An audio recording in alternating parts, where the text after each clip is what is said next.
ये हम लोग पिछली क्लास में जिसमें कि लेंथ को हम लोगों ने n टाइम्स किया था और उसके दो क्वेश्चंस थे जो कि आपको मैंने कल करवा दिए थे। इसका वहीं पर एक और नोट आपको याद कर लेना है, note important note to remember. जैसे r इक्वल टू हुआ करता है rho into L by A. अगर ऊपर नीचे a का गुणा करते हैं तो l into A square, r equal to हो जाएगा l इंटू ए। ये एरिया क्रॉस सेक्शन है, ये वॉल्यूम हो जाएगा और volume by A square. Rho constant है, स्वयं है, और भी वॉल्यूम भी कांस्टेंट है।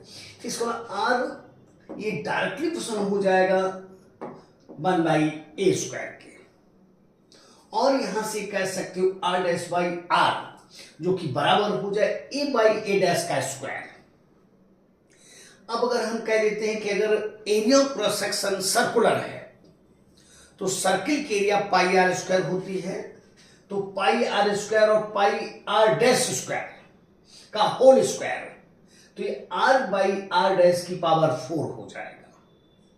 हो सकता है नीट 2025 में यही क्वेश्चन कर दे। ये 2002 का एक क्वेश्चन है, एम्स ने किया था इसको कि the resistance of a conducting wire is R. The resistance of a conducting wire is R. The wire is so stretched in length. The wire is so stretched in length that its radius becomes half of its initial one. इसकी radius आधी हो जाती है। The new resistance of the wire will be. एकदम सही question है for NEET 2025, एकदम सही है।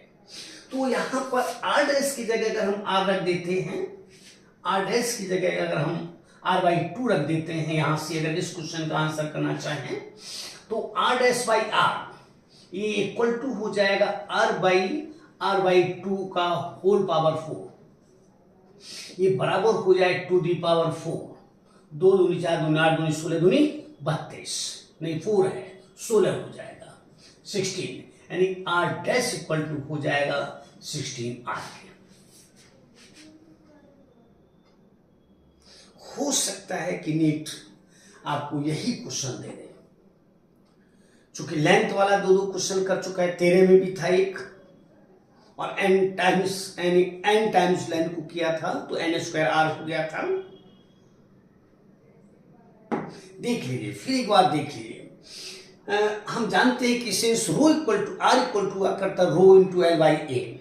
अगर ऊपर नीचे हम ए से मल्टीप्लिकेशन कर देते हैं तो एल इंटू ए वॉल्यूम बन जाएगा और बाई ए स्क्वायर, और किसी वायर का वॉल्यूम कांस्टेंट है, अगर हम उसको स्ट्रेच करते हैं या कंप्रेस करते हैं तो वॉल्यूम पर कोई इफेक्ट नहीं पड़ेगा। इसका मतलब है कि R is directly proportional to 1 by A square, और R dash by R equal to हो जाएगा ए बाई ए डैश का होल स्क्वायर। हो सकता है एरिया से कर दे तो ये फॉर्मूला हो जाएगा, और अगर क्रॉस सेक्शन सर्कुलर है तो पाई आर स्क्वायर सर्कल की एरिया होती है, यहां रख देंगे पाई से पाई कट जाएगा आर बाई आर डैश की पावर 4। तो यहां पर आपसे कहा कि लेंथ को खींचते हैं, मतलब वायर को खींचते हैं, इस प्रकार से खींचते हैं कि उसकी रेडियस आधी हो जाती है, आधी हो जाती है। तो बताइए कि न्यू रेजिस्टेंस क्या हो जाएगा। ऐसा भी कर सकता है कि आर का मान दे दे, जैसे आपसे कह दी resistance of a conducting wire is 2 ओम 4 ओम, और यही कर दे तो यहां पर जो आपको दिया गया वो रख दोगे। अगर R2 दिया गया है तो 2 ओम हो जाएगा, तो 16 दूनी 32 32 ओम हो जाएगा। अगर 4 ओम दिया गया है तो 64 ओम हो जाएगा। तो इस बात को ध्यान में रखिएगा। मुझे लग रहा है कि 2025 में कुछ आपको मिलने जा रहा है, देख लीजिए।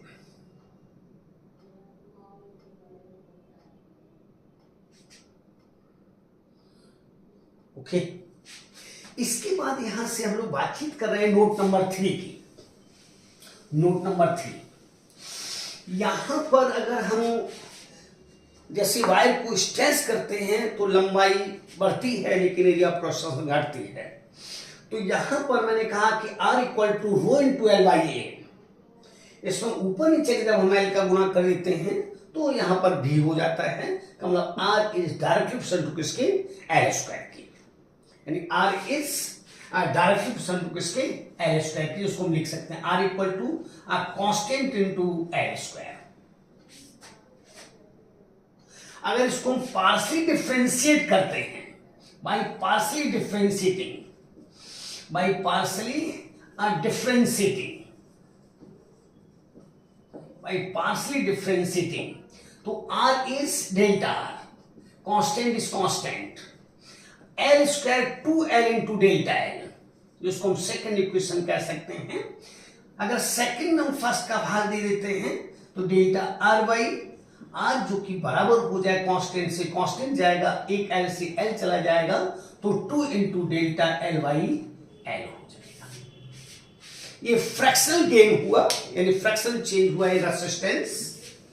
अब अगर परसेंटेज की बात हो जाए, परसेंटेज की बात हो जाए तो यहां से हम कहेंगे delta R by R in percent बराबर हो जाएगा 2 into delta L by L into 100%।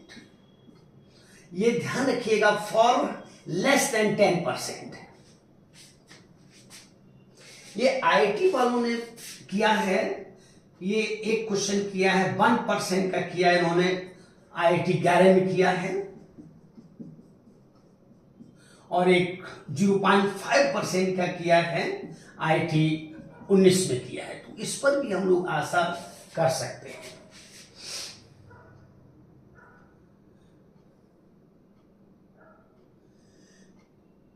The length of a wire is increased by 0.1%, then the percentage increment in the resistance of the wire will be, तो 0.2%, इसका केवल यहां पर 0.1 रखकर इसका आंसर हो जाएगा 0.2%। ये कई बार आप किए हैं, काइनेटिक एनर्जी वगैरह में भी हम लोग इस काम को किए हैं। और अगर 0.5% जो कि आईआईटी 19 में है तो यहां पर 0.5 रख देंगे तो इसका आंसर हो जाएगा 0.1%, नहीं 1%।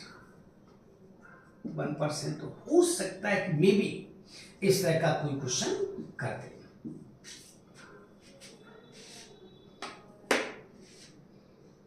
जैसे काइनेटिक एनर्जी में इसी तरह की बात थी, डेल्टा के बाई के बराबर था 2 डेल्टा वी बाई बी। अगर किसी बॉडी की वेलोसिटी यानी स्पीड अगर 1% बढ़ती है तो काइनेटिक एनर्जी 2%, वेलोसिटी अगर 3% बढ़ती है तो काइनेटिक एनर्जी 6%, अगर वेलोसिटी 8% बढ़ती है तो काइनेटिक एनर्जी 16%, बस डबल कर देना है। लेकिन यही बात अगर ग्रेटर देन 10% है, ग्रेटर देन 10% है, ग्रेटर देन 10% है, तो फॉर ग्रेटर देन 10% और इक्वल टू 10%, इक्वल टू 10%, तो 10% से नीचे डायरेक्ट गुना कर देना है। What will be the percentage change in resistance of a conducting wire if its length is increased by 0.1%, तो 0.2%, 0.5%, 1%, 3%, 6%, तो अप टू लेस देन 10% के लिए इसका यूज कर लोगे। लेकिन यही अगर हम कह देते हैं आपसे कि अगर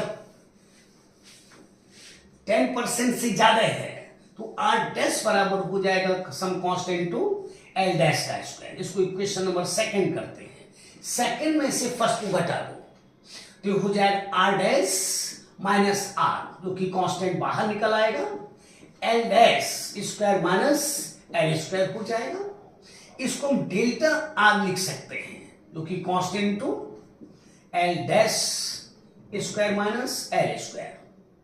इसमें अगर हम फर्स्ट इक्वेशन का भाग दे दें, dividing by first equation, dividing by first equation, वही equation first.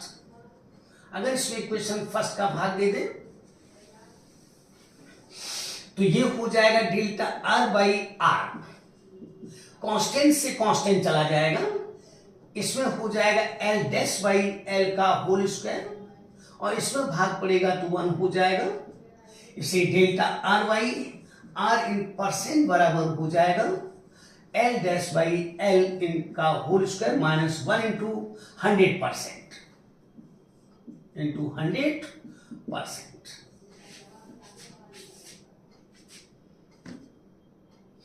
What will be the percentage change in resistance of a wire if its length is increased by 10%? तो ये 10% का मतलब 1.1, उसका स्क्वायर करोगे तो 1.21, तो 1.21 इसमें से 1 जाएगा तो 0.21, तो ये हो इंटू 100% यानी 21% हो जाएगा। तो 10% अगर इंक्रीमेंट है तो 10% का 21% हो जाए, जैसे काइनेटिक एनर्जी में आपने कहा था।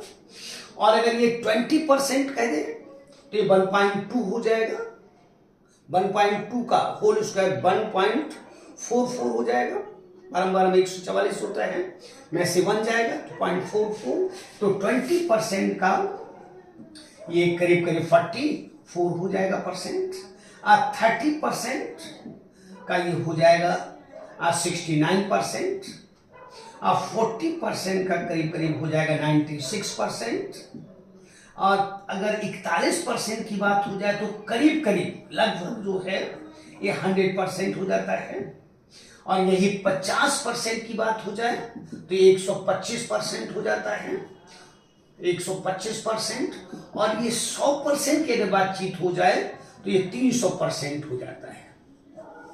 इसको आईआईटी ने एक बार किया है 2003 में, 2003 में किया है। काइनेटिक एनर्जी में भी आपको यही बात थी, वहां भी क्वेश्चन एकदम आइडेंटिकल था, सेम है। तो what will be the percentage change in resistance of a wire if its length is increased by 20%, 44%, 50%, 125%, चूंकि 1.5 हो जाएगा, 1.5 15 225 यानी 2.25 माइनस 1 तो 1.25 इंटू 125%। तो मे भी ऐसा क्वेश्चन कर दे, आशा है वो वाला लेस देन 10% का। चूंकि AIPMT भी एक बार किया है, लेकिन उन्होंने फाइनल रेसिस्टेंस पूछा है कि किसी वायर का इनिशियल रेसिस्टेंस R है, और उन्होंने कहा कि length of the wire is increase by 10% then final resistance of the wire will be, तो R तो था ही, इसमें R तो था ही, और 10% इंक्रीमेंट का मतलब हुआ 0.1 R हो जाएगा, जो कि बराबर हो जाए R डैश बराबर हो जाए 1.1 इंटू, ये AIPMT में है फाइनल रेसिस्टेंस कितना होगा।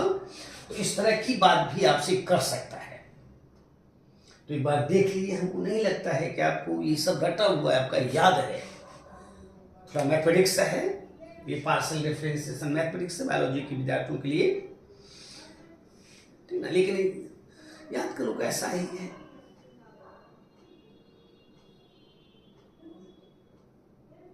ओके, इसके बाद इलेक्ट्रिक करंट डेंसिटी 21 में भी था और 22 में भी था। 21 में मैचिंग था, 21 में मैचिंग था, जिसमें उन्होंने ड्रिप वेलोसिटी भी यूज की थी, करंट डेंसिटी का भी उन्होंने यूज किया था। तो electric current density, electric current density,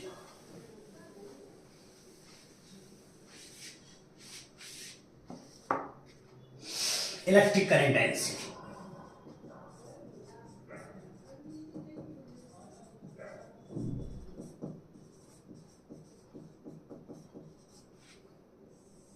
ध्यान रखिएगा। ऐसा भी कर सकता है electric current is a macroscopic physical quantity.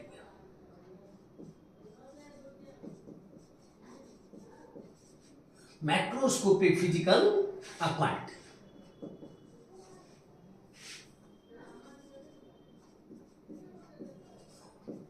But electric current density is a microscopic physical quantity.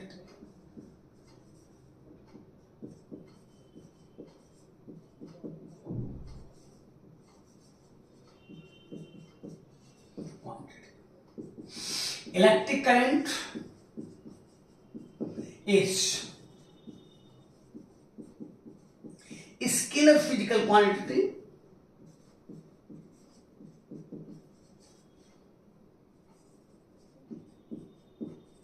but electric current density is a vector physical quantity. Vector physical quantity.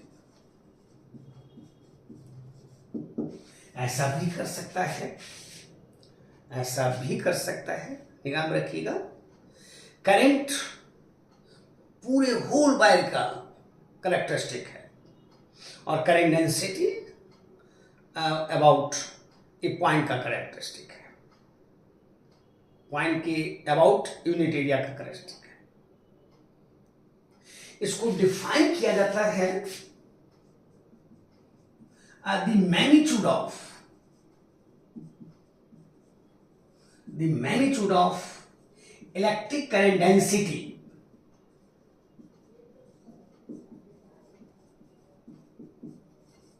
the magnitude of electric current density is equal to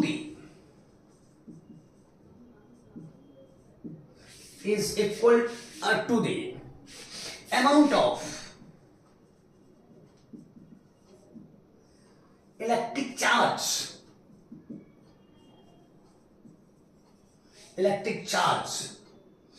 which flows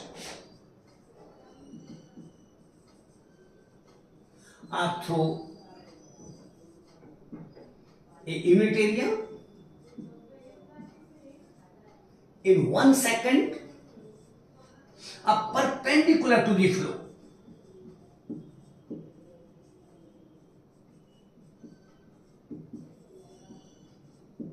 Perpendicular to the flow.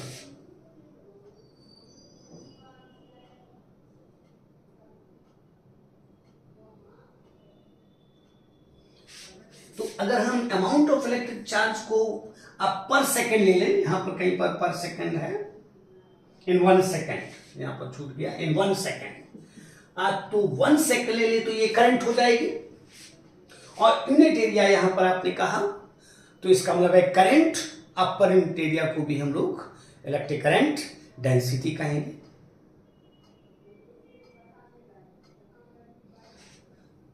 Okay, आप एक बार देख लीजिए, that is करके भी आप उसको कह सकते हैं, that is it is equal to the charge, electric charge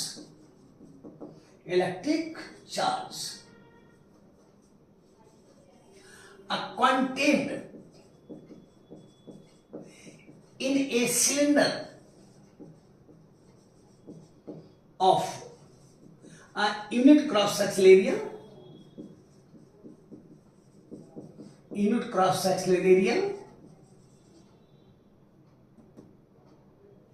and length L, ये BD, that is a J equal to unit cross sectional area and 1 metre का स्क्वायर, 1 मीटर का square into E coulomb, into M पर metre cube और into length VD metre पर second.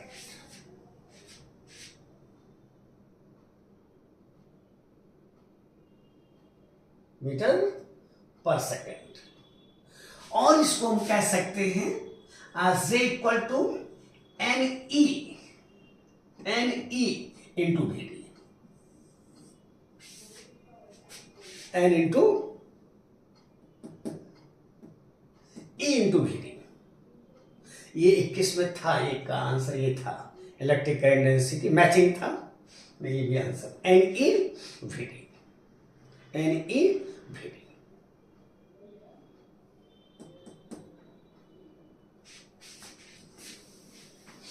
और इसके बीच का angle 180 degree है, तो हम कह सकते हैं J इक्वल टू हो जाएगा minus N E into B D, vector हो गया माइनस। और हम जानते हैं कि since V D is equal to हुआ करता है minus E E by M into tau, ये भी आंसर था 21 में। इसको तो हम यहां पर पुट करते हैं, इसलिए J इक्वल टू हो जाएगा M into E square into E by M into tau. इसको हम यहां रख लेते हैं टाउ और इंटू ई। और याद होगा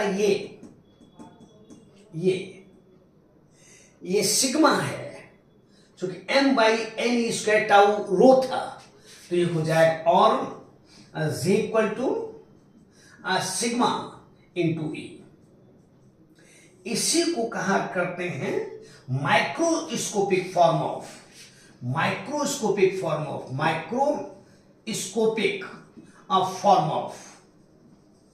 Ohm's law.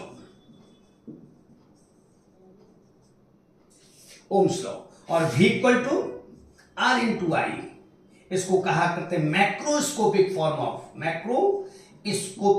Of Ohm's law.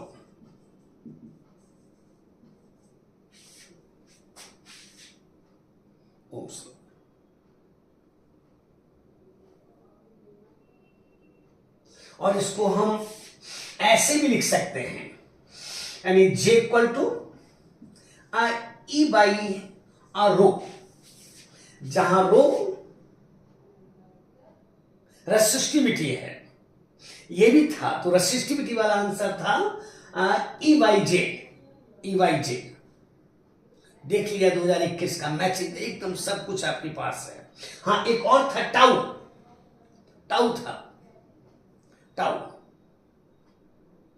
ये था, तो m V D by E scalar सब फॉर्म में था। तो इस सारी की सारी डेफिनेशन आपको नीट मैचिंग में 2021 में कर चुका है, 2001। और 2022 में न्यूमेरिकल था,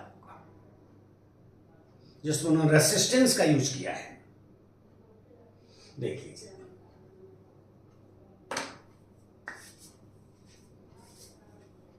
फिर एक बार देखिए, क्या आपने कहा कि वैसे भी देखिएगा, अगर हम करंट की बात करते हैं तो आपने पिछली क्लास में कहा था NEA बीडी निकाला था। और इस डेफिनेशन से अगर बातचीत की जाए तो इलेक्ट्रिक चार्ज पर अच्छा, पहली डेफिनेशन है इसकी, वो हटा दी गई। इलेक्ट्रिक चार्ज पर सेकेंड ये करंट है, और पर यूनिट रेडियन, तो अगर हम इसमें भाग दे दें किसका, ए का, यानी I बाई ए, तो ये क्या बन जाएगी, करंट डेंसिटी हो गई। ऐसे याद रख सकते हो। और J और VD जो इलेक्ट्रॉन इधर चलते हैं और करंट उस साइड में है तो एक दूसरे का अपोजिट है तो निगेटिव हो जाएगा। और बीडी हम जानते हैं तो ये निगेटिव को पॉजिटिव कर देगा, Ne² टाउ बाई m। ये सिग्मा है और रो हो जाएगा m बाई Ne² टाउ। आपसे इसमें टाउ पूछा तो उन्होंने नीट 21 में, तो टाउ बराबर हो जाए m बाई Ne² रो। ये भी आपको आंसर में था, मैचिंग था। ये भी आपको आंसर था, मैचिंग में था। ये भी आपको आंसर था, मैचिंग में था। और ये रो नहीं, ये हाँ ये भी था, जिसमें रो था E बाई J, सब मैचिंग में थे। देख लीजिए, हमको लगता है कि आपको सभी याद हो गया। फिर एक बार देख लीजिए आप।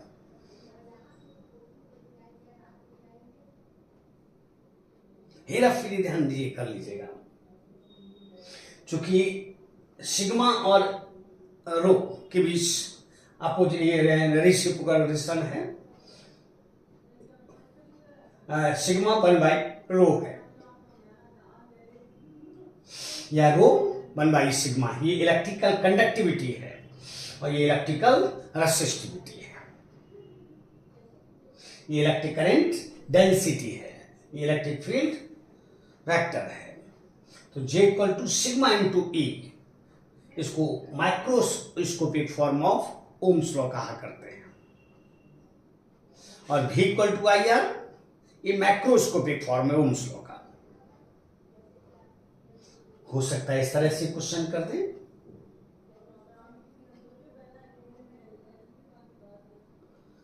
निगाह में रखिएगा।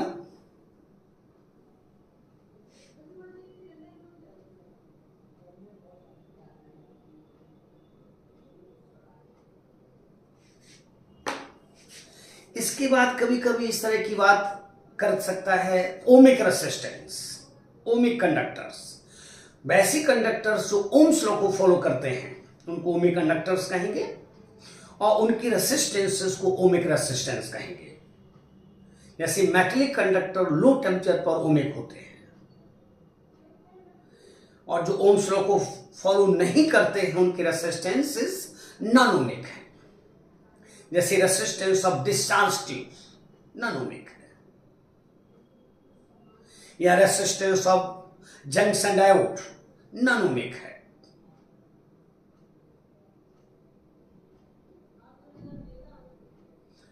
CuSO4 का भी रेसिस्टेंस नॉन ओमिक है। डायोड भाल्व नॉन ओमिक है।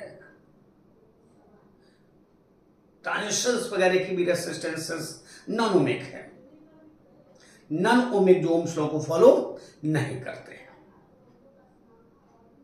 तो ऐसा कर सकता है।